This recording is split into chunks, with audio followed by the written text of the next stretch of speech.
சம்பளம் வாங்கி கொண்டிருந்த ஒரு ஊழியன். எழுதி கொண்டிருக்கிறேன். சில புத்தகங்கள்லாம் நான் எழுதிட்டு இருக்கிறேன். அதுல இப்போ சமீபமாக வந்த திராவிட இயக்கம் தொடர்பான புத்தகங்கள் தான் எல்லோருக்கும் அறிமுகமாக இருக்கிறது. அதுதான் அவர் சொன்னாரு, வைக்கம், சேர் மாதேவி குருகுல போராட்டம், பெரியாரின் நண்பர் வரதராஜன் நாயுடு தான் ரொம்ப பேருக்கு தெரிந்த புத்தகங்கள். தெரியாத புத்தகங்கள் கூட நான் எழுதியிருக்கிறேன். ஜார்ஜ் ஜோசப் பத்தி எழுதியிருக்கிறேன். ரொம்ப பேருக்கு ஜார்ஜ் ஜோசப் பத்தி தெரியாது, அவரை பற்றி எழுதியிருக்கிறேன். அப்புறம் பாரதியினுடைய கவிதைகளை எல்லாம் நான் எடிட் பண்ணியிருக்கிறேன் அப்படின்னா இளைஞர்கள் படிப்பதற்கு ஏற்றவாறு சந்தி பிடித்து அதையெல்லாம் கொடுத்திருக்கிறேன். இவர் பட்ட கவலை நானும் பட்டிருக்கிறேன். இவர் சொல்றாரு, பாரதியை பற்றி பாரதியினுடைய தொகுப்புகள், பாரதியினுடைய எழுத்துக்கள்லாம் தொகுப்புகள் முறையான ஒரு தொகுப்பாகவும் ஒரு அறிவுசார் தொகுப்பாகவும் எல்லாம் வந்துருச்சு. அதை போல பெரியாருக்கு வரலையே அப்படின்னு அவர் சொன்னார். உண்மைதான், அது ரொம்ப வருத்தம். ஒவ்வொரு முறை யாமணிகண்டன் பெரியாரை பத்தி என்ன இது பாரதியை பற்றி புதிய புதிய செய்திகளை எல்லாம் கண்டுபிடிச்சு சொல்லுகிற போது எனக்கு ரொம்ப பொறாமையாகவும், ஒரு பக்கம் பொறாமையாகவும் ஒரு பக்கம் வெக்கமாகவும் இருக்கும். ஏன் அப்படின்னா நீங்க பாரதியாருக்கு ஏறக்குறைய எல்லாம் வந்துவிட்டது. அதனால அது மேலும் அதை கண்டுபிடிப்பதற்கான வாய்ப்புகள் இருக்கிறது. அப்புறம் இதை சரிப்படுத்துவதற்கான வாய்ப்புகள். ஆனா பெரியாருக்கு முழுமையாக வந்த பிறகுதான் அதை சரிப்படுத்துவதும் அதை ஒழுங்குபடுத்துவதும் மற்ற காரியங்கள்லாம் நடக்கும். ஆனா பெரியாருக்கு முழுக்காக அவர் எழுதிய பேச்சும் எழுத்தும் முழுமையாக இன்னும் வரவில்லை அப்படிங்கிறது தான். பெரியாருடைய எழுத்து பேச்சு அப்படிங்கிறது தான் அவருடைய சிந்தனைகள் அப்படிங்கிறது. அதைத்தான் தொகுக்கிற வேலைகளை பத்தி தான் நான் இப்போ பேச போறேன். பெரியாருடைய எழுத்து அப்படிங்கிறது பெரும் பிரிவாக 2 பிரிவுகளாக நாம் பிரித்துக் கொள்ளலாம். ஒண்ணு பெரியார் எழுதியவை அப்படிங்கிறது ஒரு வகை, ஒரு பெரும் வகை. இன்னொன்னு பெரியாரை பற்றியவை அப்படிங்கிறது 2வது வகை. இப்போ இதுல 2 பத்தியுமே நான் பேச போறேன். அதுலயும் பெரியார் எழுத்து பத்தி தான் அதிகமாக பேசலாம் அப்படின்னு நினைச்சிட்டு இருக்கேன். அப்போ பெரியாருடைய எழுத்துக்கள், பெரியார் மொத்தமாக பெரியார் எழுத்துக்கள் எவ்வளவு வந்திருக்கும் அப்படின்னா எனக்கு தெரிஞ்சு ஒரு 3000 புத்தகங்கள் இதுல வந்திருக்கும். இந்த 3000 புத்தகங்கள்ல பெரியார் எழுத்துக்கள் அப்படிங்கிறது ஒரு 30% வச்சுக்கணும். மீதி 70% பெரியாரை பற்றி விமர்சனங்கள் வந்திருக்கு. அப்படித்தான் நான் ஒரு 134 புத்தகத்தை எடுத்து வச்சுக்கிட்டு நான் இந்த கணக்கை எடுத்து பார்த்தேன். முக்கியமான ஒரு 134 புத்தகங்களை எடுத்து வச்சுட்டு பார்க்கிற போது ஒரு 70% விமர்சனமாகவும் 30% அவர் எழுதியது போலவும் இருக்கு அப்படின்னு நாம கருதலாம். அதுல பெரியாருடைய வாழ்க்கை வரலாறு அப்படின்னு எடுத்துக்கிட்டோம்னா அது பெரியாருடைய எழுத்து கிடையாது. ஆனா பெரியாருடைய எழுத்தை புரிந்து கொள்வதற்கு உதவுகிற ஒரு துணை எழுத்து அப்படின்னு நாம் கருதலாம். அப்படி பெரியாருடைய வாழ்க்கை வரலாறு அப்படிங்கிறது முழுமையாக வந்து விட்டதா அப்படின்னு சொன்னா வருத்தத்தோடு சொல்லுகிறேன், இல்லை அப்படிங்கிறது தான். ஒண்ணு சாமி சிதம்பரம் வந்த தொகுப்பு, அதிலே எழுதியிருப்பாங்க தமிழர் தலைவர் அதிகாரம் பெற்ற வரலாறு அப்படின்னு ஒண்ணு இருக்கும். என்னையா அதிகாரத்தை எதிர்த்துக்கிட்டே இருந்தவருக்கு அதிகாரம் பெற்ற வரலாறா அப்படின்னு சாதாரணமா நமக்கு தோணும். அது என்ன அப்படின்னா அந்த அதிகாரம் பெற்ற வரலாறு அப்படிங்கிறது என்னன்னா ஐயாவே அதை படித்து பார்த்து இதுல இருக்கிறதெல்லாம் சரி, இதுல ஒண்ணும் பிழை இல்லை அப்படின்னு அந்த அப்ரூவல் தான், பெரியாருடைய அப்ரூவல் இருக்கிறதுக்கு தான் அதிகாரம் பெற்ற வரலாறு அப்படிங்கிறது. ஐயா எல்லாத்தையும் படிச்சு பார்த்துட்டு இதுல பிழை இல்லை அப்படிங்கிறது அவருடைய சரியான வரலாறு அப்படின்னு சொல்றதுதான் அந்த முதல்ல வந்த வரலாறு. அது அதுல படிக்கிற போது சொல்றது மாதிரி அதுல நாத்திகர் அப்படிங்கிறதோ அல்லது இன்னைக்கு பெரியாரை பற்றி நாம் வைத்திருக்கிற அந்த பிம்பம் அப்படிங்கிறதோ அந்த புத்தகத்தில் முழுமையாக வரவில்லை என்கிறது உண்மைதான். ஆனால் ஒரு தொடக்கம், அது ஒரு தொடக்கம். எப்படி ரகுநாதனுடைய புதுமைப்பித்தன் வரலாறு வந்த பிறகு புதுமைப்பித்தனுடைய பிம்பம் அப்படிங்கிறது ரகுநாதன் கொடுத்த பிம்பம் தான். அதே போல பாரதியாருடைய பிம்பம் அப்படிங்கிறது எது அப்படின்னு சொன்னா வாராயணம் தோன்றுகிற அத்தனை அம்சங்களும் அந்த புத்தகத்தில் இருந்து உருவான பண்புகள் தான். அதே போல புதுமைப்பித்தனை பற்றி நாம் நினைக்கிறது எல்லாமே ரகுநாதன் எழுதிய புதுமைப்பித்தன் வரலாறுங்கிற நூல்ல இருந்து வந்ததுதான். அதை போல சாமி சிதம்பரனாருடைய புத்தகம் இல்லை என்று சொன்னாலும் அதனுடைய தொடக்கம் இந்த நாம் இன்றைக்கு பெரியாரை பேசி வைத்திருக்கிற பண்புகளுக்கு ஒரு தொடக்கமாக அந்த தமிழர் தலைவர்ங்கிற அந்த புத்தகம் இருக்கிறது என்று சொன்னா அது ஒரு குறிப்பிட்ட 35 வரையான பெரியாருடைய வாழ்க்கை பற்றியான புத்தகம். 1973 வரை வாழ்ந்த ஒரு மனிதனுக்கு 35 வரையான ஒரு வாழ்க்கை வரலாறு தான். அதுக்கப்புறம் கருணானந்தம் எழுதின புத்தகம் ஒரு வரலாறு அப்படின்னு சொல்லலாம். ஆனாலும் கூட அது முழுமையான வரலாறாக அது இல்லை. அப்புறம் வேற வரலாறு முயற்சிகள் இருந்துச்சுன்னா அரசாங்கம் ஒரு முயற்சி எடுத்துச்சு. நேற்று சுந்தரவடிவேலு பெரியாருடைய வாழ்க்கை வரலாறை எழுதி அரசாங்கத்திற்கு கொடுத்து விட்டதாகவும் ஒரு தகவல் உண்டு. ஆனால் அது அரசாங்கத்துக்கு போயிருந்து அது எங்க இருக்கு ஏது இருக்குன்னு இன்னை வரைக்கும் நமக்கு தெரியாது. அரசாங்கத்தில் எழுதி கொடுத்து விட்டதாக நேத்துசுவிடம் உதவியாளராக அவரோட நண்பர் ஒருத்தர் எனக்கு தகவல் சொன்னார். ஆனா அரசாங்கத்துல இருக்கும். யாராவது அரசாங்கத்துக்கு தொடர்புடைய அரசாங்கத்துல இருக்கிற நண்பர்கள் யாராவது இருந்தீங்கன்னா அதை எப்படியாவது அதை கண்டுபிடித்து அதை போடுறதுக்கு நீங்க முயற்சி செய்யலாம். ஆனா இருக்கும், நிச்சயமாக இருக்கும். அரசாங்கத்துல போனா அதை அவ்வளவு சீக்கிரமா அங்க இருக்கிற ஊழியர்கள் அதை டெஸ்ட்ராய் பண்ணியிருக்க மாட்டார்கள். அது எனக்கு உறுதியா தெரியும். ஏன்னா பாரதியாருடைய கையெழுத்து பிரதி அரசாங்கத்திட்ட இருக்கு. அரசாங்கத்துக்கு கொடுத்ததா ஒரு தகவல் உண்டு. நான் காணாசுவதை முயற்சி செய்து அவர் தோல்வியடைந்து விட்டார். ஆனா இப்ப அது கிடைச்சிருச்சு. அது புத்தகமாகவும் வரப்போகிறது. ஆனா அதனால அரசாங்கத்திட்ட நேத்துசுடைய வாழ்க்கை வரலாறு உண்டு. சரி, இதை தவிர அதுவும் முழுமையான வாழ்க்கை வரலாறா என்ன இல்லை. ஆசிரியர் ஒரு வாழ்க்கை வரலாறை எழுதி கொண்டிருக்கிறார். அது 11 தொகுதிகள் இதுவரை வந்துவிட்டன. 12வது தொகுதி நிறைவான தொகுதி அநேகமாக செப்டம்பரில் வந்துவிடும். அது வந்தாதான் பெரியாருடைய வாழ்க்கை முழுவதுமாக வந்து விட்டது அப்படின்னு நாம் சொல்ல முடியும்.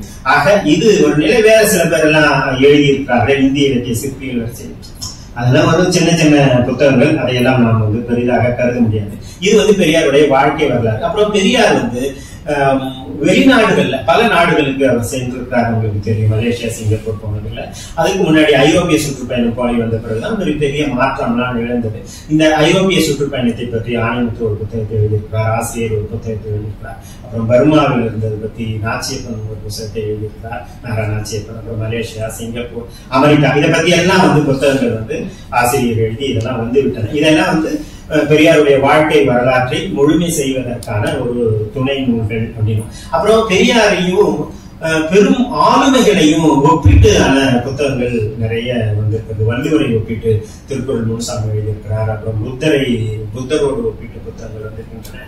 அம்பேத்கரை ஒப்பிட்டு எஸ்பிஆர் கவிஞரும் ஆசிரியரும் எல்லாம் புத்தகங்கள்லாம் எழுதியிருக்கிறார்கள். அப்புறம் தமிழில் அறிஞர்களோடு ஒப்பிட்டு புதிய புத்தகத்தை எழுதியிருக்கிறார். எம்.ஆர். ராதாவோடு தஞ்சையா சோமசுந்தரம் என்பவர் எழுதியிருக்கிறார். திருவிக்காவோடு ஒப்பிட்டு சில புத்தகங்கள்லாம் வந்திருக்கின்றன. நான் வரதராஜன் நாயுடுவோடு இவருடைய தொடர்பை பற்றி என்னுடைய புத்தகம் பேசுகிறது. இப்படி ஆளுமைகளோடு பெரியாரை ஒப்பிட்டு வந்த புத்தகங்களும் பெரியாருடைய எழுத்து வகைகளில சேர்க்க வேண்டியது. அப்புறம் கருத்தியல்களோடு பெரியாரை ஒப்பிட்டு பௌத்தத்தோடு ஒப்பிட்டு முத்துநிலவன் புத்தகங்களை எழுதியிருக்கிறார். அப்புறம் திருநாவுக்கரசு புத்தருடைய கொள்கையோடு ஒப்பிட்டு எழுதியிருக்கிறார். இஸ்லாம் புத்தத்தோடு நான் அலோசியஸ் எழுதியிருக்கிறார். சமதர்மத்தோடு பெரியாரை ஒப்பிட்டு நேத்துசு எழுதியிருக்கிறார். தமிழ் மறுமலர்ச்சி ரெவல்யூஷனை ஒப்பிட்டு நம்பி ஆறுடன் அந்த பின்னணியிலே பெரியாரை வைத்து பேசுகிறார். தமிழ் தேசியத்தை ஒப்பிட்டு தியாகு எழுதியிருக்கிறார். இப்படி தாழ்த்தப்பட்டோர் தலித்துகள் பற்றியெல்லாம் அருணம் ஆமாக்ஸ் இவர்கள் எஸ்விஆர் மார்க்சியத்தோடு ஒப்பிட்டு எழுதியிருக்கிறார். இப்படி கருத்தியல்களோடு ஒப்பிட்டு ஒரு வகைப்பாடுகள் வந்திருக்கின்றன. இதை தவிர பெரியாருடைய செயல்பாடுகளை ஒவ்வொரு செயல்பாட்டிலும் பெரியாருடைய பங்கு என்ன, பெரியார் அதில் எப்படி செயல்பட்டார் என்பதை குறித்து பல நூல்கள் வந்திருக்கின்றன. அதுல பெரியாருடைய சேரன்மாதேவி போராட்டத்தில பெரியார் என்ன பங்கை வகித்தார் என்பதை பற்றி நான் எழுதியிருக்கிறேன். அதே போல வைக்கம் போராட்டத்திலே பெரியாருடைய பங்கு என்னவாக இருந்தது என்பதை பற்றி நான் எழுதியிருக்கிறேன். அப்புறம் நீடாமங்கலம் பிரச்சனையில நீடாமங்கலத்துல சாப்பிடுற இடத்துல அவர்களே அழைத்த பிறகே போய் ஒரு தலித்துகள் சாப்பிட்டார்கள். அதற்காக காங்கிரஸ்காரர்கள் ஒரு பிரச்சனை வந்தது. இந்த பிரச்சனையிலே பெரியாருடைய பங்கு என்னவாக இருந்தது என்பதை பற்றி நீடாமங்கலம் பிரச்சனையை பற்றி நீலகண்டன் எழுதியிருக்கிறார். அப்புறம் இது மாதிரி பெரியார் கலந்து கொண்ட போராட்டங்கள் எல்லாவற்றையும் பெரியார் பல்கலைக்கழக பேராசிரியர் சுப்பிரமணி ஒரு போராட்ட கலங்கள் என்கிற ஒரு பெரிய நூலை எழுதியிருக்கிறார். அப்புறம் இதழாளர்கள் பற்றியும் இதழியல் முன்னோடி பற்றியும் இறையன் அருள்மொழி ஆகியோர் எல்லாம் எழுதியிருக்கிறார்கள். அப்புறம் பெண் விடுதலையில பெரியாருடைய பங்கை எழுதியிருக்கிறார்கள். இதெல்லாம் பெரியாருக்கு அவருடைய செயல்பாடுகளை ஒரு குறிப்பிட்ட பகுதியை வைத்துக் கொண்டு எழுதியது. இதெல்லாம் பெரியாரை பற்றியவைன்னு நாம் எடுத்துக்கொள்ள வேண்டும். அடுத்தது பெரியாருடைய எழுத்துக்கள். பெரியாருடைய எழுத்துக்கள் என்பது அவர் பேச்சு தான். ஏறக்குறைய அவர் முதல் நாள் பேசுவது மறுநாள் பத்திரிகையில வந்துவிடும். அந்த வகையில பெரியாருடைய எழுத்தும் பேச்சும் என்பதுதான் பெரியாருடைய எழுத்துக்கள். அது மறுநாளே குடியரசுல வந்துவிடும். குடியரசுங்கிறது 1925 மே மாதத்துல தொடங்கியது. அப்போ 1925க்கு முன்னால் பெரியார் பேசியதெல்லாம் என்னாச்சு நமக்கு தெரியாது. அவர் 1919 தான் கட்சி அரசியலுக்கு வருகிறார். அதற்கு முன்னாடி பொது வாழ்விலே அவர் இருந்தாலும் கூட 1919 தான் கட்சி அரசியலுக்கு வருகிறார். 19 25 வரைக்கும், அதாவது ஒரு 6 வருடங்கள் அவருடைய பேச்சு எழுத்து எல்லாமே அவருடைய சொந்த பத்திரிகையில நமக்கு கிடைக்காது. வேற பத்திரிகைகள் தான் நமக்கு கிடைக்கும். சுதேசமித்திரன்ல கிடைக்கும். அப்ப சுதேசமித்திரன்ல கிடைக்கும் போது அவர்கள் ஒரு அளவுல எடிட் பண்ணி தான் போட்டிருப்பாங்க. ஆனா அந்த எழுத்துக்களை கூட நாம் இன்னும் தொகுக்க வேண்டியிருக்கிறது. அதெல்லாம் தொகுக்கப்படாத செய்ய வேண்டிய வேலைகள்ல நடக்கும் இந்த சுதேசமித்திரன் அப்படிங்கிறது. அப்புறம் பெரியாருடைய முதல்ல இன்றுவே நாடார்குலமித்திரன்ல தான் வந்துச்சு. அதை ஆணையத்து எடுத்து போட்டிருக்கிறாரு.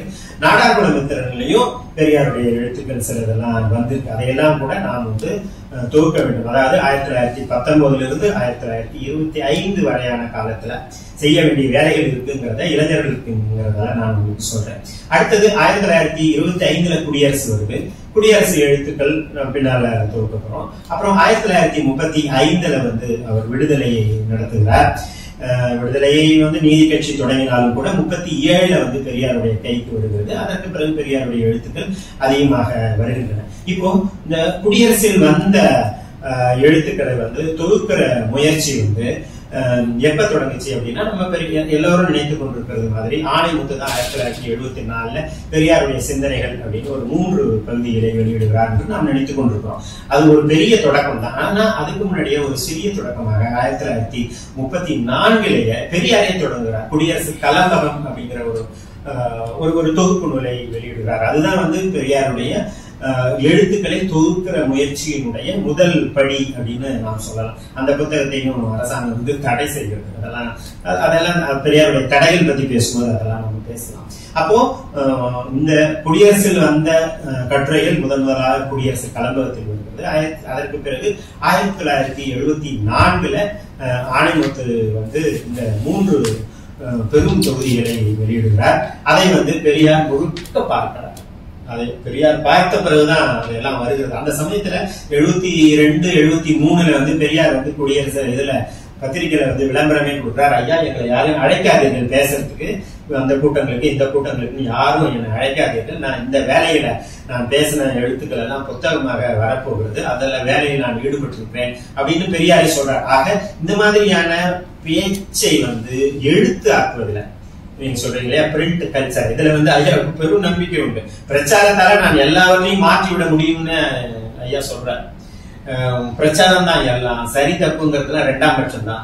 தப்பான விஷயத்தை கூட தொடர்ந்து பிரச்சாரம் செய்கிற போது அது சரியான விஷயமா கூட மாறிவிடும் ஐயாவே பல இடங்கள்ல பேசுறார். ஆக இந்த பெரியாருடைய இந்த சிந்தனைகள்ங்கிற அந்த 3 தொகுதிகளை ஆணைமுத்து 1974 வெளியிடுகிறார். அதுதான் பெரும் புரட்சியை தமிழ்நாட்டில் ஏற்படுத்தியது அப்படின்னு சொல்லலாம். பெரும் வரவேற்பு, சிந்தனை மாற்றத்தையே தமிழ்நாட்டில் அதை ஏற்படுத்தியது என்று சொல்லலாம்.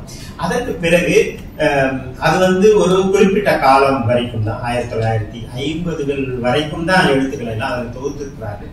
அதற்கு பிறகு இதை 2ஆம் பதிப்பாக ஆக்க வேண்டும் என்று முயற்சி செய்து 2010 ஆணைமுத்து மேலும் தொகுதிகள், இது 3 தொகுதிகள். பிறகு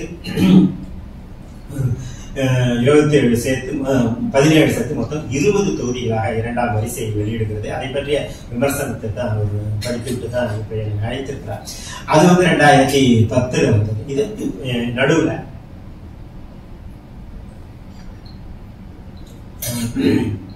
தந்தை பெரியார் திராவிடர் கழகம் அப்படிலாம் பேரை சொல்றது, அந்த இயக்கத்தினுடைய பெயரை சொல்றதை விட பெரியவர்களுடைய பெயரை சொல்வது இன்னும் தெளிவாக இருக்கும். கொளத்தூர் மணி அவர்கள் வந்து குடியரசினுடைய இதழ்களுடைய தொகுதிகளை வெளியிட வேண்டும் என்று முயற்சி பண்ணி 2 தொகுதிகளை வெளியிடுகிறார். வெளியிட்டது வந்து திராவிடர் கழகம் ஆசிரியர் அவர்கள் வந்து அதை வெளியிடுவதற்கான உரிமை அவர்களுக்கு இல்லை அப்படின்னு சொல்லி இவர்கள் வந்து கேஸ் போடுறாங்க. இந்த கேஸ் எல்லாம் நடக்குது. அதற்கு பிறகு கேஸ் நடக்கிறது பத்தி ஒரு பெரிய புஸ்தகமே மின்னியல் நூலா வந்து புஸ்தகமா வெளியிட இதெல்லாம் வந்த பிறகு இப்பதான் அதை வெளியிடலாம்னு அவங்க நினைச்சாங்க. அப்புறம் வேணாம்னு கருதி வச்சிருக்காங்க. எல்லாம் ஒற்றுமையா இருக்கிற போதும் அதோட இல்லாம நமக்கு பெரிய எதிரி ஒருத்தர் காத்துட்டு இருக்கிற போது நாம எல்லாம் சின்ன சண்டைகளை போட வேண்டாம் அப்படிங்கிற ஒரு பெருந்தன்மையோட இந்த புத்தகத்தை வெளியிடாமல் அவர்கள் வைத்திருக்கிறார்கள். இந்த வேண்டாம், நமக்கு ஒரு பெரிய எதிரி நமக்கு முன்னால் நின்று கொண்டிருக்கிறார்கள். அந்த சமயத்துல நாம் வந்து நமக்குள் இருக்கிற சிறு சிறு பிரச்சனைகளை எல்லாம் பேச வேண்டாம் என்பதற்காக அதெல்லாம் இருக்குது. சரி, இப்போ இந்த ஆணையத்துக்கு அவர்கள் இந்த குடியரசு தொகுதிகளை வெளியிடுவதும் இதனால ஒரு பெரிய தடை வருமோ என்று நினைத்துக் கொண்டிருந்த நேரத்துல தடையெல்லாம் வரவில்லை. எல்லா தொகுதிகளும் வந்தன. 20 தொகுதிகள் வந்திருக்கின்றன. அந்த 20 தொகுதிகளும் கூட பெரியாருடைய எழுத்துக்கள் 73 வரையிலான எழுத்துக்கள் வந்துவிட்டனவா என்று பார்த்தால் இல்லை என்றுதான் நம்ம சொல்ல வேண்டும். அதுல இருக்கிறது பெரும்பாலும் 1954 வரைதான். அதற்கு பின்னால் இருக்கிறது ரொம்ப குறைவாக இருக்கும். அப்புறம் பெரும்பாலும் எல்லாமே வந்து குடியரசு கட்டுரைகள் தான் இருக்குமே தவிர விடுதலை கட்டுரைகள் வந்து எதுவுமே இருக்காது. அது ஒரு நிலை. அப்புறம் திராவிடர் கழகமே வந்து குடியரசில் இருக்கிற கட்டுரைகளை எல்லாம் போட தொடங்கினார்கள். 2009 தொடங்கி 2017 வரைக்கும் 42 தொகுதிகளை அவர்கள் வெளியிட்டிருக்கிறார்கள். அது நல்ல தொகுதிகள் தான். ஒவ்வொரு ஆண்டில் வந்த கட்டுரைகளையும் முழுதாக சேர்த்திருக்கிறார்கள். இதுக்கு ஒரு பெரும் பணியை அவர்கள் செய்திருக்கிறார்கள். அதிலேயே வந்து குடியரசு வந்துவிடும். குடியரசு நின்று புரட்சி வந்த போது புரட்சியில் இருக்கிற கட்டுரைகளும் அதில் வரும், பகுத்தறிவில் இருக்கிற கட்டுரைகளும் அதில் வரும். இதெல்லாம் வந்துடும். அப்போ பெரியார் நடத்தின குடியரசு ஏறக்குறைய வந்துவிட்டது என்று கருதலாம். புரட்சி ஏறக்குறைய எழுத்தாகிவிட்டது என்று கருதலாம். பகுத்தறிவு ஏறக்குறைய இந்த குடியரசு களஞ்சியத்திலே வந்துவிட்டது என்று கருதலாம். ரிவோல்ட்டை வந்து கொளத்தூர் மணி அவர்கள் வெளியிட்டு விட்டார்கள். அப்ப வந்து இப்போ வராமல் இருக்கிறது வந்து விடுதலை மட்டும்தான். விடுதலையில் இருக்கிற கட்டுரைகள் எல்லாம் இன்னும் வரவில்லை. விடுதலையில் இருக்கிற கட்டுரைகளை இப்போதுதான் வந்து அவர்கள் திராவிடர் கழகத்தில் தொடங்கி வந்து கொண்டிருக்கிறது. 3 தொகுதிகள் இதுவரை வந்திருக்கின்றது. 1935 முதல் ஆண்டு அது. இதுல என்னன்னா 35 வந்த விடுதலை ஒன்று கூட இல்லை. அங்க பெரியார் திடல்லையே இல்லை, எங்கேயுமே இல்லை. யாராவது பாத்தீங்கன்னா அது பெரியார் திடல் எடுத்துமே கொடுங்க, அல்லது நீங்களே கூட அதை வந்து வெளியிடலாம். 1935 36 வந்த ஒரு 19 இதழ்களை மட்டும் அவங்க போட்டுருக்காங்க. அதே மாதிரி அப்புறம் 37 வந்த ஒரு 37 ஜனவரி பிப்ரவரியில வந்த இதழ்கள் 19 இதழ்கள் இருக்கிற கட்டுரைகளை போட்டிருக்கிறார்கள். அப்புறம் 3வது தொகுதியில 37 வந்த பிப்ரவரி ஏப்ரல்ல வந்த தொகுதிகள், இதுவும் 19 இதழ்கள். ஏன் 19 கேட்டா நானு அவ்வளவுதான் எங்களுக்கு கிடைச்சிருக்குங்கிறாங்க, மற்றதெல்லாம் எங்களுக்கு கிடைக்கலங்கிறாங்க. பல இதழ்கள் கிடைக்கல. அப்போ கிடைக்கல அப்படின்னா நீங்க வந்து பின்னால இதெல்லாம் கிடைக்கல அப்படின்னு போடணும், அல்லது முன்னுரையில இதெல்லாம் எங்களுக்கு கிடைக்கலன்னு போடணும். அப்ப கிடைக்கலன்னு போட்டாங்கன்னா அடுத்து வருகிற ஆராய்ச்சியாளர்கள் அதுல இருக்கிறவங்க அதை செய்வாங்க.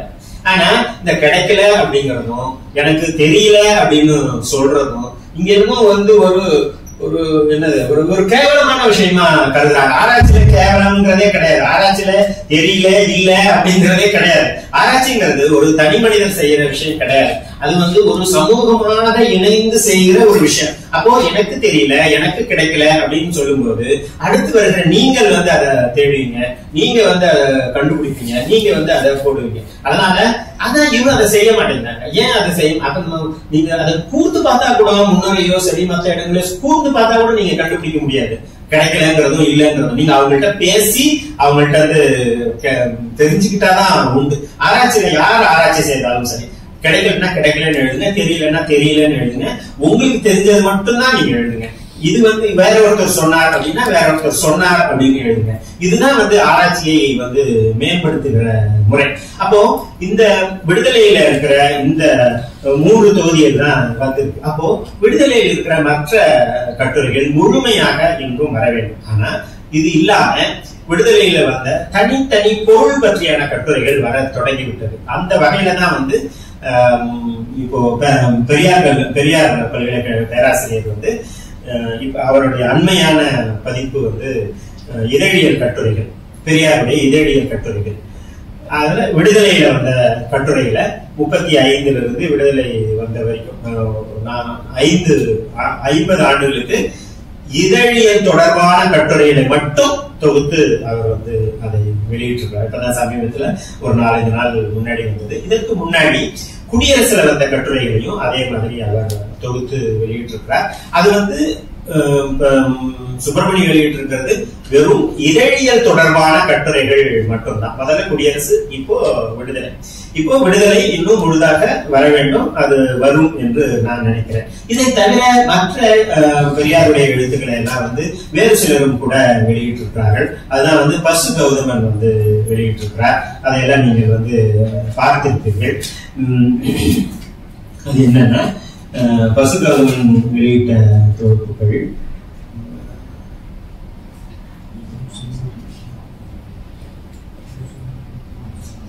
பெரியார் சிந்தனைகள் நான் ஆணைமுத்து நான் சொல்லிட்டேன், விடுதலையில வந்தது நான் சொல்லிட்டேன். 2-3 தொகுதிகளை அவர் வெளியிட்டிருக்கிறார். இதை தவிர தந்தை பெரியார் திராவிடர் கழகத்தை சேர்ந்த நண்பர்கள் குலக்கல்வி திட்டத்தை பற்றி ஒரு புத்தகத்தை வெளியிட்டிருக்கிறார்கள். முழு தொகுதி இந்த குடியரசு விடுதலை எல்லாத்திலையும் வந்ததிலிருந்த குலக்கல்வி திட்டம், அது ஒரு குறிப்பிட்ட பீரியட் தான், அது எல்லாத்தையும் அவர்கள் முழுமையாக வெளியிட்டிருக்கிறார்கள். அப்புறம் நீதிமன்றங்களில் பெரியாருடைய கருத்துக்கள், பெரியாருடைய பேச்சுக்கள், இதை எல்லாத்தையும் தனியாக ஆசிரியர் அவர்கள் வெளியிட்டிருக்கிறார்கள். இதெல்லாம் பெரியாருடைய எழுத்துக்களில் முழுமையாக வருவதனுடைய ஒரு தொடர்ச்சி என்று நாம் சொல்லலாம். இப்போ பெரியாருடைய இந்த எழுத்துக்கள்ல இதை ஏன் நாம் செய்யணும் அப்படிங்கிறது, பெரியாருடைய எழுத்துக்களை நாம தொகுக்கணும் அப்படிங்கிறதும், அதை ஏன் காலவரிசையில தொகுக்கணும் அப்படிங்கிறதும் ரொம்ப முக்கியமானது. பெரியாருடைய எழுத்துக்கள் ஒருத்தர் சொன்னாரு நாட்டுடைமை ஆகல, அதனால என்னால சொல்ல முடியாது அப்படின்னு. நாட்டுடைமை ஆகிறதுக்கும் சொல்றதுக்கும் எந்த சம்பந்தமுமே கிடையாது. பெரியாருடைய எழுத்துக்கள் படிக்கிறதுக்கு உங்களுக்கு கிடைக்காம இருக்கா? படிக்கிறதுக்கு உங்களுக்கு கிடைக்குது.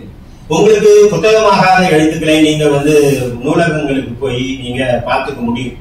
ஆனா அது ஒரு பெரிய விஷயம் இல்லை. நாட்டுடைமை ஆகிறது அப்படிங்கிற ஒரு விஷயம் இருக்கு இல்லையா, அது உலகத்திலேயே தமிழ்நாட்டுல மட்டும்தான் இருக்கு.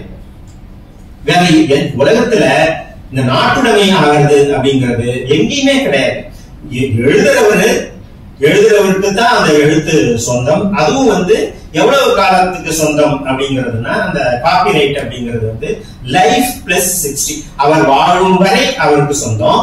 அவர் காலமான பிறகு 60 வருடங்களுக்கு அந்த அவருக்கோ அல்லது அவருடைய சட்ட வாரிசுக்கோ சொந்தம். இதுதான் ராயல்டி ஆக்ட். உலகம் பூராவும் இருக்கிற ராயல்டி ஆக்ட். இது ஆக்சுவலா லைஃப் பிளஸ் 50 தான் இருந்தது. லைஃப் பிளஸ் 60 எப்ப ஆச்சு அப்படின்னா அது தாகூர் அந்த லைஃப் பிளஸ் 60 ஆனதும், இது 50 முடிஞ்சதும் தாகூருடைய எழுத்துக்களை எல்லாம் எல்லாரும் போட ஆரம்பிச்சுற ஒரு நிலை வந்ததும் தாகூருடைய எழுத்துக்களுக்கு உரிமையை வைத்திருந்த சாந்திநிகேதன் ஒரு லாபி பண்றாங்க. அரசாங்கத்திட்ட போய் சொல்றாங்க, ஒரு எங்களுக்கு மட்டும் ஒரு 60 வயசு வரைக்கும் கொடுங்க, இன்னொரு 10 வருஷத்துல நீட்டிப்பு கொடுங்க அப்படிங்கிறாங்க. வேற யாரும் வெளியிடாம அவர்கள் மட்டுமே சாந்திநிகேதன் மட்டுமே வெளியிடணும் அப்படின்னு அவங்க அரசாங்கத்திட்ட போய் கேட்கிறாங்க. வங்காளம் நினைச்சா நடக்காத, வங்காளத்துல இருக்கிறவங்க அறிவாளிகள், அவங்க தான் எல்லா லாபியும் இருக்கு. அங்க இருக்கிற இடதுசாரிகள் கூட வந்து தாகூருக்கு தான் ஆதரவாக இருந்தார்கள், பொதுமக்களுக்கு ஆதரவாக இல்லை. அப்புறம் அரசாங்கம் வந்து 60 ஆக்குது. அப்ப 60 ஆக்குற போது என்ன பண்ணாங்கன்னா, அது அவருக்கு மட்டும் ஆக்கினா நல்லா இருக்காதுன்னு சொல்லி சட்டம் முழுக்கவே வந்து லைஃப் பிளஸ் 16 ஆக்கிட்டாங்க.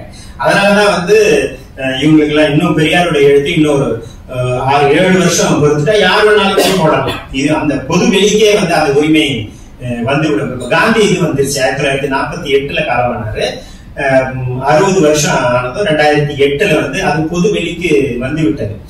அது வரைக்கும் அது வந்து நவஜீவன் ட்ரஸ்ட் அவங்களோட அனுமதி பெற்றுத்தான் வந்து வெளியிடும். ஆனா வெளியிடுறாங்களா, இப்ப எல்லாரும் வெளியிடுறாங்களா அப்படின்னா யாரும் அது வெளியிடுறது இல்லை. அதுக்கு என்ன காரணம்னு எனக்கு தெரியல. காந்தியோட 2008 பிறகு யாரும் வெளியிடலாம். அதே மாதிரி தாகூருக்கும் 60 வயசு காலமாயி 60 வயசு ஆயிடுத்து, 60 வருஷம் ஆயிடுத்து, அதனால வெளியிடலாம். பெரியாருக்கு இன்னொரு 6-7 வருடங்கள் ஆன பிறகு யாரும் வெளியிடலாம்ங்கிறதான் பொது வெளிக்கு அந்த உரிமை வந்துவிடும். இதுதான் வந்து உலகம் புறாவும் இருக்குது. தமிழ்நாட்டுல மட்டும்தான் வந்து அரசாங்கம் வந்து அந்த உரிமையை அந்த தனி மனிதர படைப்பாளியிடமிருந்து வாங்கி அரசுடைமை ஆகிவிடும். அதற்கு அரசுடைமை ஆன பிறகு அவர்கள் வந்து அதை நாட்டுடைமையாக மாற்றுவார்கள். இது வந்து தமிழ்நாட்டுல மட்டும்தான் நடந்துட்டு இருக்கு. உலகத்துல எங்கேயுமே அது நடக்கல. நான் வந்து கேரளாவில வந்து ஒரு காப்பிரைட் ஆக்ட் பத்தியான ஒரு செமினாருக்கு நான் போயிருந்தேன். அந்த செமினார்ல வந்து அவங்க காப்பிரைட் ஆக்ட் பத்தி எல்லாம் பேசிக்கிட்டே இருந்தாங்க. அப்ப வந்து நான் வந்து இது மாதிரி தமிழ்நாட்டுல ஒரு விஷயம் இருக்கு அப்படின்னு அந்த அட்வொகேட் கிட்ட சொன்னேன். அவங்க வந்து ரொம்ப ஆச்சரியப்பட்டாங்க, இப்படி எல்லாம் இருக்குதா அப்படின்னு சொல்லி. அதுக்கப்புறம் மறுநாள் வந்து அவர் உலகத்து சட்டத்தை எல்லாம் படிச்சுட்டு பார்த்துட்டு எல்லாம் வந்து உலகத்துல எங்கேயுமே இந்த மாதிரியான ஒரு நடைமுறை வந்து இல்லை அப்படின்னு சொன்னாங்க. தமிழ்நாட்டுல மட்டும்தான் வந்து இந்த நடைமுறை இருக்கு. இந்த நடைமுறையை தோற்றுவித்தது வந்து காங்கிரஸ் கவர்மெண்ட் வந்து 1938 பாரதியாரினுடைய எழுத்துக்களை தான் முதல்ல நாட்டுடைமை ஆச்சு. இப்போ வந்து தொடர்ந்து 149 பேருக்கு மேல வந்து எல்லாரையும் நாட்டுடைமை ஆகிவிட்டது. இப்போ இந்த நாட்டுடைமை ஆகலன்னு இங்க இருக்கிற சில அரசியல்வாதிகள் எல்லாம் சொல்றாங்க. இதுக்கும் அவருடைய பயன்படுத்துறதுக்கும் எந்த விதமான தொடர்புமே இல்லை. விமர்சனத்துல யாருடைய எழுத்தையும் விமர்சனத்துக்காக கல்விக்காக பயன்படுத்தலாம் அப்படிங்கிறது காப்பிரைட் ஆக்ட்லயே ஒரு பகுதி உண்டு. எதையும் பயன்படுத்த முடியும். நீங்க என்னன்னா அதை வந்து ஒரு கமர்ஷியலாக ரீப்ரொடியூஸ் பண்றதுக்கும் அதை வைத்து நீங்கள் விற்பனை செய்வதற்கும் தான் காப்பிரைட் ஆக்ட் வந்து தடை சொல்லுது. 1957 வந்த காப்பிரைட் ஆக்ட். இப்போ இந்த கேஸ் நடக்கும்போது கூட, பெரியாருடைய கேஸ் போக்குல நடக்கும்போது கூட என்ன இது அப்படின்னா, ஒரு புத்தகத்தை நீங்க எழுதுறீங்க அப்படின்னா இந்த புத்தகத்தினுடைய உரிமை வந்து உங்களுக்கு 2 விதமான உரிமைகள் உங்களுக்கு இருக்கு. ஒண்ணு வந்து அற உரிமை அப்படிங்கிறது, அறம் சார்ந்த உரிமை அப்படிங்கிறது ஒரு உரிமை. இன்னொன்னு விற்பனை சார்ந்த உரிமை அப்படிங்கிறது 2 உரிமைகள் உங்களுக்கு இருக்கு.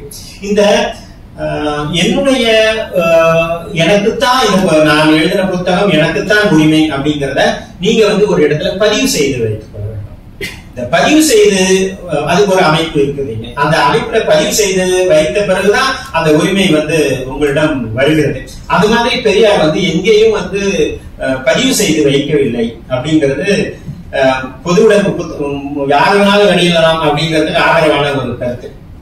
இவங்க திராவிடர்கள் எழுத்துக்காரங்க அதை ப்ரூவ் பண்ண முடியல. எங்கேயும் அவங்க வந்து பதிவு பண்ணி வச்சாரா அப்படிங்கிறத திராவிடர்கள் எழுத்துக்காரங்களால ப்ரூவ் பண்ண முடியல. இன்னொன்னு, அந்த அறக்கட்டளை தயார் பண்ணுவாங்க இல்லையா, சுயமரியாதை பிரச்சார நிறுவன அறக்கட்டளையை தயார் பண்ணும்போது பெரியார் வந்து தன்னுடைய எழுத்துக்கள் பத்தி எதையுமே பேசல. தன்னுடைய தான் சம்பாதித்த சொத்துக்களை எப்படி பராமரிக்கிறது கொள்றது அப்படிங்கிற விஷயத்தை தான் பேசியிருக்காரு தவிர இதை பத்தி எதுவுமே அவர் பேசல. அந்த நிறுவன அந்த சுயமரியாதை பிரச்சார நிறுவனத்தினுடைய விதிகளையும் அவர் எதையுமே சொல்லல. இந்த 2 காரணங்கள் தான் வந்து தந்தை பெரியார் திராவிடத்துக்காரங்க எடுத்து கோர்ட்டுக்கு முன்னாடி வைக்கிறாங்க. அப்பதான் ஒன்னும் பண்ண முடியல. அதுக்கப்புறம் தான் வந்து இதை வந்து டிஸ்மிஸ் பண்றாங்க. அதுக்கப்புறம் இவங்களே அந்த கேஸை வாபஸ் வாங்குறாங்கிறதெல்லாம் வேற விஷயம். அது எல்லாத்தையும் இன்னும் கொஞ்சம் அதை பற்றியான பேசுவதற்கான நேரம் வந்து இன்னும் வரல. யாருக்குமே அதை பத்தி பேசுவதற்கான நேரம் வரல. இன்னும் ஒரு 10-15 ஆண்டுகளுக்கு பிறகுதான் இதை பத்தி ஒரு முழுமையாக பேசுவதற்கான காலம் கனியும்னு நினைக்கிறேன். அதை பத்தி இப்ப பேசவும் வேண்டாம். எப்படியோ பெரியாருடைய எழுத்துக்களை பதிப்பிப்பதற்கோ இதுக்கும் எந்த தடையும் இல்லை. இப்ப சுப்பிரமணி விடுதலையை பதிப்பிச்சிருக்கிறாரு, அவருக்கு எந்த தடையும் இல்லை. அவர்கிட்ட வந்து சொல்லிட்டு தான் அவர் செஞ்சிருக்கிறாரு. அவரும் எழுத்துப்பூர்வமான எந்த இதையும் கொடுக்கல, அவங்களுக்கும் இல்லை. அதனால அதை வந்து அவர்கள் தெரிவிக்கவும் இல்லை. சுப்பிரமணி அதை போடுறாங்க. பெரியாருடைய எழுத்துக்களை பதிப்பிப்பதற்கு எந்த விதமான தடையும் இப்போது இல்லை என்றுதான் கருத வேண்டும். இப்போது இருக்கிற தடையெல்லாம் நம்மளுடைய சோம்பேறித்தனமும் நாம் அதில் செய்ய வேண்டிய நாம் அதை ஈடுபாடு காட்டாமல் இருப்பதற்கு இருக்கிற தடைதான தவிர வேற எந்த தடையும் நாம் அதில் உழைக்க தயாராக இல்லை. உழைக்க தயாராக இருக்கிற போது வந்து அதை வெளியிடுதல் ஒன்ற பிரச்சனை இல்லை, விற்பனையிலும் ஒன்றும் பெரிய பிரச்சனை இருக்காது என்றுதான் நான் வந்து கருதுகிறேன். சரி, இப்ப வந்திருக்கிற இந்த புத்தகங்கள் எல்லாம் குடியரசினுடைய புத்தகமாக, குடியரசு தொகுப்புகளாகட்டும், இது என்ன சரியாக வந்திருக்கிறதா அப்படிங்கிற அந்த கேள்வி இருக்கிறது. அவன் சொன்னது மாதிரி பாரதியாரை போல இன்னும் அறிவு சார்ந்த உழைப்பை கூட நாம் வந்து முழுமையாக செலுத்த நாம் தயாரில்லை. ஏங்க இவ்வளவு பெரிய தமிழகத்துல ஒரு ஆணிமுத்து தான் இவ்வளவு வேலையை செய்யணும். அவருக்கு கூட இருக்கிற நண்பர்களை எல்லாம் நீங்க சேர்த்துக்கலாம், 50 பேர். இப்போ திராவிடர் கழகத்துல இருக்கிறவங்க ஒரு 50 பேர். ஆக வேற சில தனியாக உதிரியாக இருக்கிற எங்களை போல ஆட்கள், சுப்பிரமணி, இவங்களை எல்லாத்தையும் கூட ஒரு 50 பேர் 100 பேர் சேர்த்து ஒரு 300 பேர் தான் வந்து இந்த பணியில, 400 பேர்னே வச்சுங்களேன், 400 பேர் தான் இந்த பணியில ஈடுபடணுமா? எவ்வளவு பேர் ஈடுபடலாம்? எவ்வளவு பேர் வசதி வாய்ப்பு இருக்கு? எவ்வளவு பேருக்கு ஆர்வம் இருக்கிறது? எவ்வளவு பேருக்கு மற்ற ஏதுகள்லாம் இருக்கு? எல்லாமே இருக்கு. ஏன் வந்து ஈடுபடாமல் இருக்கிறார்கள் என்று எனக்கு தெரியல. இதெல்லாம் ஈடுபட்ட பிறகுதான் நீங்க சொல்றது மாதிரியான அறிவுசார் அந்த முறையியல் சார்ந்த எழுத்துக்கள்லாம் வந்து பெரியாருடைய எழுத்துக்கள் வந்து முழுவதுமாக தொகுக்கப்படும் அப்படிங்கிறது. இப்போ காந்தியுடைய எழுத்துக்கள் வந்து எல்லாம் வந்துருச்சு அப்படின்னு நம்ம நினைச்சிட்டு இருக்கோம். CW collected works of Mahatma காந்தியில எல்லா இதுவும் நமக்கு வந்துருச்சு அப்படின்னு. அப்படிலாம் ஒண்ணும் இல்லை. பெரியார் காந்தியினுடைய தொகுப்புகள், கேசவநாதன் தொகுப்புல வராத பல கடிதங்கள் ஒரு சாதாரண எழுத்தாளனான எண்ணிட்டே இருக்கு. காந்தி எழுதிய கடிதங்கள், தமிழகத்துல பல பேருக்கு எழுதிய கடிதங்கள்ல எண்ணிய ஒரு 4-5 கடிதங்கள், அதுல இடம்பெறாத கடிதங்கள் இருக்குது. ஆக அது இந்த தொகுக்கிறது வந்து ஒரு இவ்வளவு பெரிய மனிதருக்கே சாத்தியம் இல்லாம தான் இருக்கு. உலகம் பூராவும் தெரிஞ்சவர் இன்னைக்கு இந்தியாவே வந்து அவருக்காக செலவு செய்யவும் தயாரா இருந்தது. அவருக்கே வந்து இந்த நிலைமை தான். அப்புறம் நேரு எடுத்துங்க, நேருவோட ஒர்க்ஸ் வந்து செலக்டட் ஒர்க்ஸ் தான். செலக்டட் ஒர்க்ஸ் தான் வந்திருக்கு. 2 சீரீஸ் வந்திருக்கு. முதல் சீரீஸ் வந்து 1946 வரைக்குமான ஒரு சீரீஸ். 2வது சீரீஸ் வந்து 1962 வரைக்குமான சீரீஸ். அப்புறம் 63 இருக்கு, 64 இருக்கு. மாதவ் கேட்டாலேட் பண்ணியிருக்காரு. அது கூட வந்து செலக்டட். எப்படி வந்து பெரியார் வந்து கலெக்டட் தான், சேகரம் பண்ணதுதான். கம்ப்ளீட் ஒர்க்ஸ் கிடையாது. எல்லாத்தையும் வந்து கம்ப்ளீட்டா எல்லாத்தையும் சேகரம் பண்ணிட்டோம்ன்றது காந்திக்கே சொல்ல முடியாது. அப்போ நேருக்கு வந்து எல்லாத்தையும் கலெக்ட் பண்ணி வச்சிருந்தாலும் கூட செலக்ஷன் தான் போடுறாங்க, செலக்டட் ஒர்க்ஸ் தான் போடுறாங்க. அம்பேத்கருக்கு கூட கலெக்டட் ஒர்க்ஸ் வந்துருச்சு, தமிழையும் ஏற்படைய எல்லாத்தையும் மொழிபெயர்த்து வந்துவிட்டது.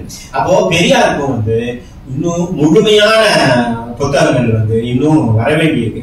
எதெல்லாம் வரணும், எவ்வளவு வரணும் அப்படின்னு ஆணைமுத்து ஒரு கணக்கு போட்டு சொல்லிருக்கும் போது 300 புத்தகங்கள் வர வேண்டியிருக்கு அப்படிங்கிறது.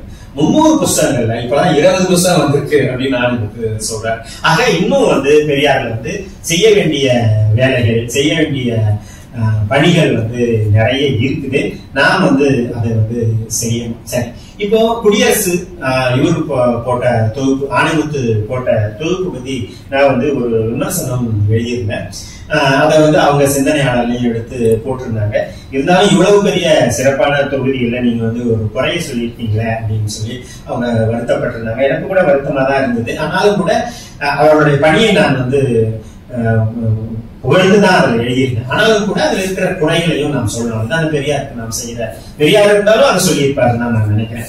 அதனால அதுல இருக்கிற சில குறைகளை சொன்னா அந்த குறைகளை எல்லாம் அடுத்த பதிப்புல அவர்கள் வந்து நீக்குவதாக அவர்கள் சொல்லியிருக்கிறார்கள். ஒரு தனி மனிதன் இவ்வளவு சிரமப்பட்டு செய்திருப்பது அப்படிங்கறதெல்லாம் கஷ்டம்தான். ஆனால் அவர்கள் அதை செய்திருக்கிறார்கள். இப்போ குடியரசு களஞ்சியம் 42 தொகுதிகளையும் பல விஷயங்கள்லாம் இருக்குது. அதை நான் வந்து பின்னால நான் சொல்லணும். அதே மாதிரி இப்போ சுப்பிரமணி போட்டிருக்கிற இதழியல் தொகுப்புலையும் கூட இந்த பிரச்சனை தான். அதாவது இல்லாத கட்டுரைகளே இல்லை அப்படின்னு சொல்லணும்.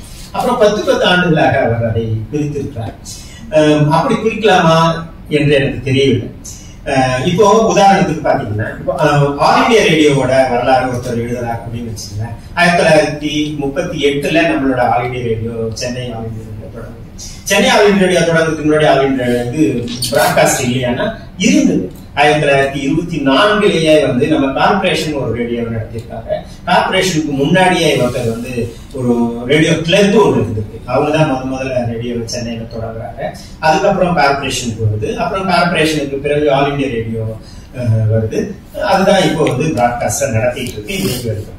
அப்போ இதனுடைய வரலாறு எழுதுகிற போது நம்ம வந்து 1938 வச்சுங்க, 1938 இருந்து சுதந்திரம் அடைகிற வரை ஒரு காலம் அப்படித்தானே எடுக்க முடியும். பிரிட்டிஷ் இந்தியாவோட அதிகாரத்தில் இருக்கு. அப்புறம் சுதந்திர இந்தியா வருது 47 வரைக்கும். அப்போ 38 இருந்து 47 வரையான ஒரு காலம்.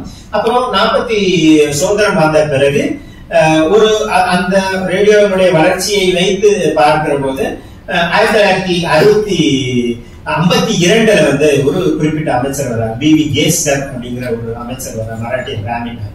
அவர் வந்து என்ன பண்றாருன்னா, இந்த ரேடியோல பெரும் மாற்றத்தை அவர் செய்கிறார். அவர் செய்கிற முதல் மாற்றம் என்னன்னா,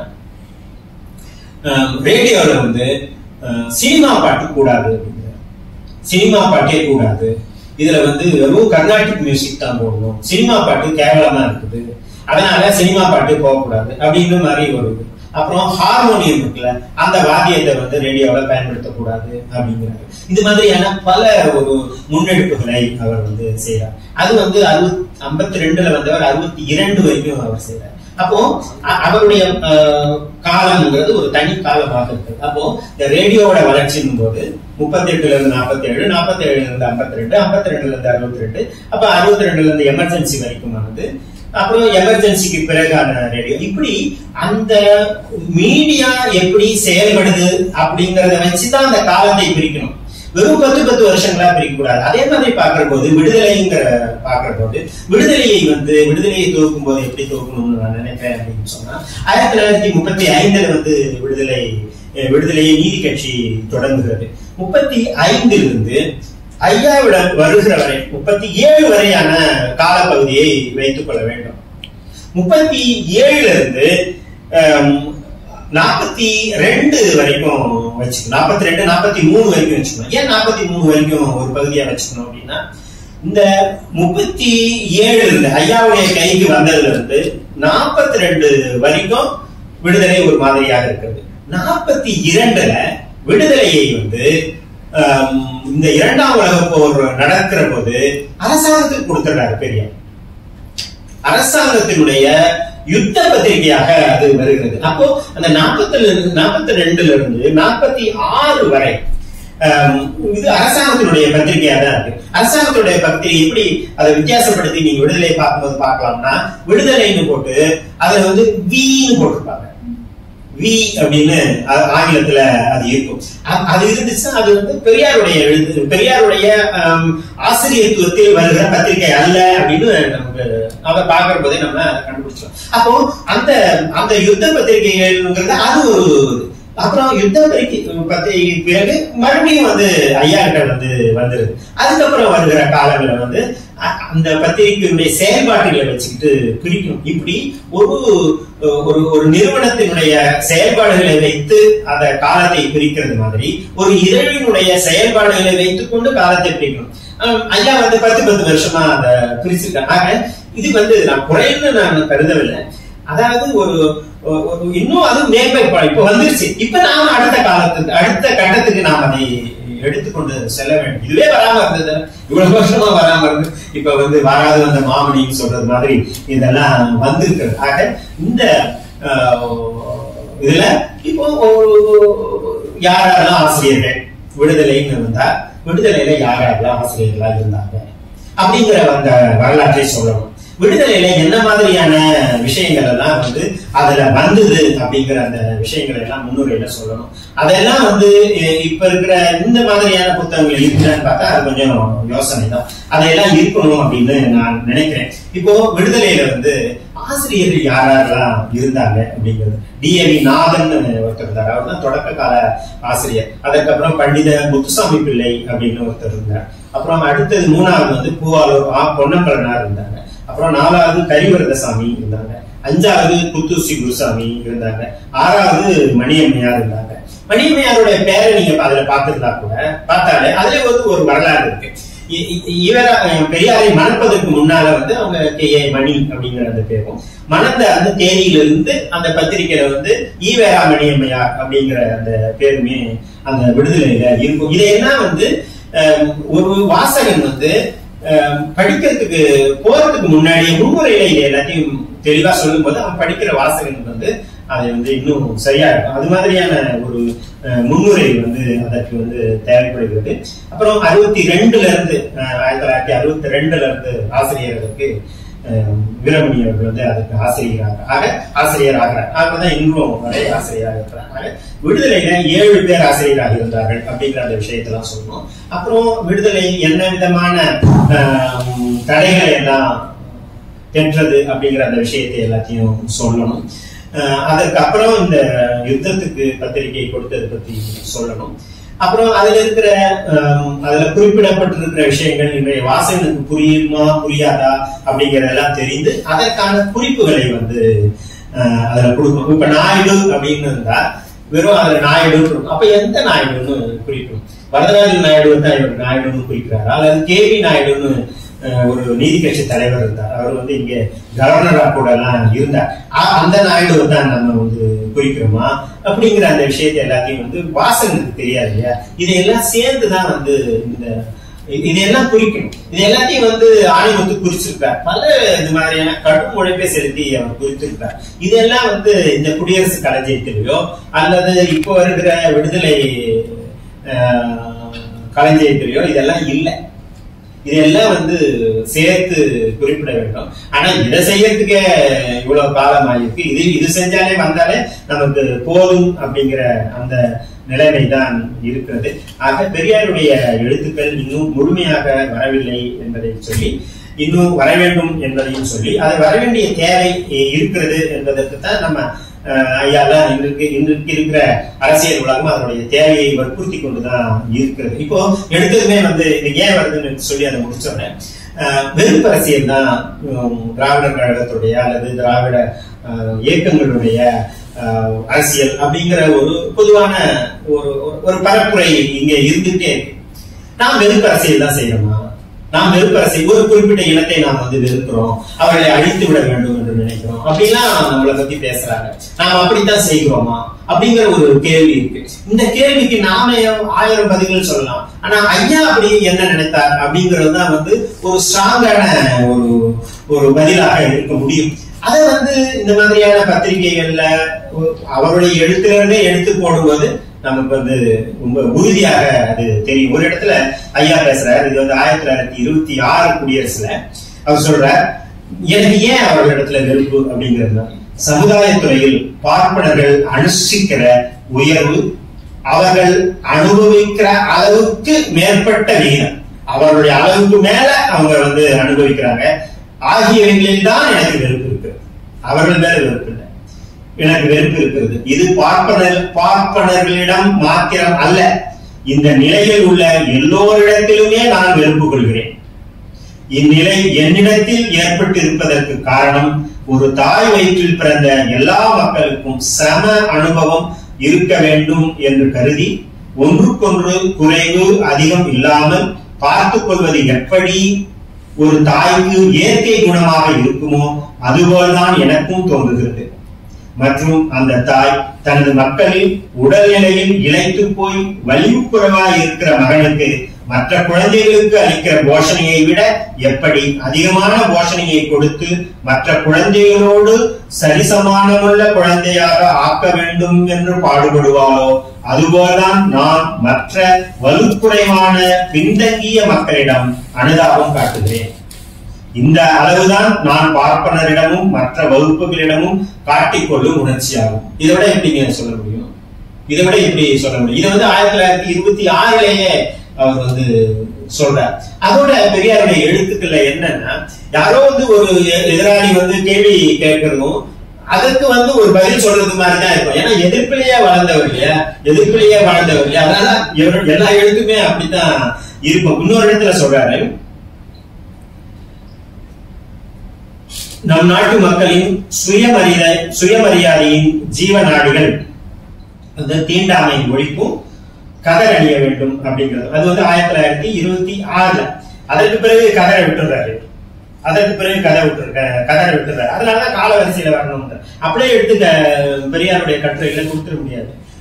அது வந்து கால வரிசையில அமைஞ்சாதான் கதை வந்து 1926 வரைக்கும் அவர் வந்து பேசுறதும், அப்புறம் காங்கிரஸ் விட்டு வந்ததும் கதரையே ஒழிக்கிறதுக்கான முயற்சியில் அவர் இறங்குறதும் நடக்கும். அதே போல காந்தியை பத்தியான அபிப்பிராயம் அவருக்கு.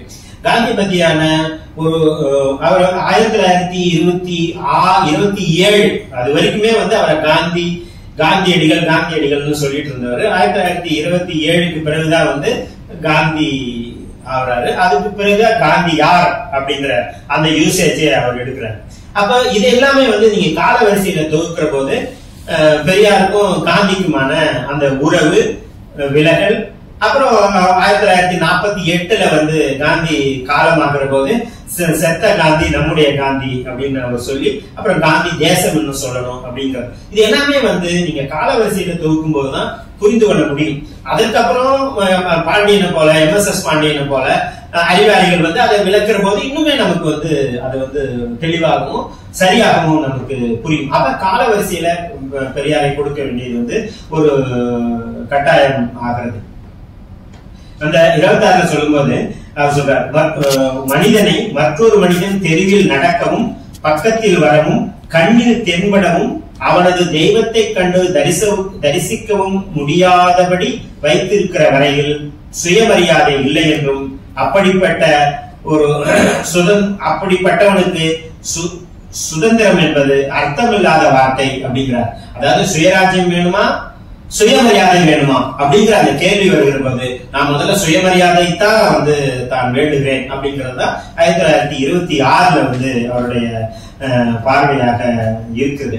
அப்புறம் அவரை வந்து கன்னடர்னு சொல்றாங்க. இதுக்கு எல்லாமே அவரே வந்து பதில் சொன்ன இடங்கள்லாம் உங்களுக்கு புத்தகத்தில் இருக்குது, அதெல்லாம் நாம் சொல்லலாம். இதுல வந்து இப்படி கால வரிசையில வருகிற போது சரியாக இருக்கும். இது இல்லாமல் பெரியாருடைய கருத்துக்களை பெரியார் கணினி அப்படின்னு நன்னன் வந்து ஒரு தொகுப்பு போட்டார். அதுல பார்த்து அது வந்து பேச்சாளர்களுக்கு நிறைய பயன்படுகிற ஒரு விஷயம். இப்போ திராவிடம் அப்படிங்கறத பத்தி எங்கெங்கெல்லாம் வந்து ஐயா பேசியிருக்கிறாரு அப்படிங்கறதெல்லாம் அதுல இருக்கும். அப்புறம் தமிழ் அப்படிங்கறத பத்தி எங்கெங்கெல்லாம் பேசியிருக்கிறாரு, அப்புறம் தமிழ் தேசியங்கிறத பத்தி எல்லாம் எங்கெங்கெல்லாம் பேசியிருக்கிறாரு, இப்படி ஒவ்வொரு பொருள் பற்றி அவர் எங்கெங்கெல்லாம் பேசியிருக்கிறார் அப்படிங்கறத அந்த புத்தகத்துல அந்த பெரியார் கணினியில கொடுக்குறாங்க. அது வந்து ஒரு 32 தொகுப்பு தான் வந்தது. அதுல வந்து உங்களுக்கு ஆதாரம் இல்லையே அப்படின்னு கேட்டீங்க. ஆதாரம்னா அதுல இருக்குது, பின்பகுதியில கொடுத்திருக்காரு ஆதாரம், எந்த இடத்துல எந்த குடியரசுல எந்த பகுதியில இருக்கு அப்படிங்கிறது. ஏன்னா அது ஏன் வந்து செல்வாக்கு பெறல அந்த கணினி அப்படின்னு தெரியும்.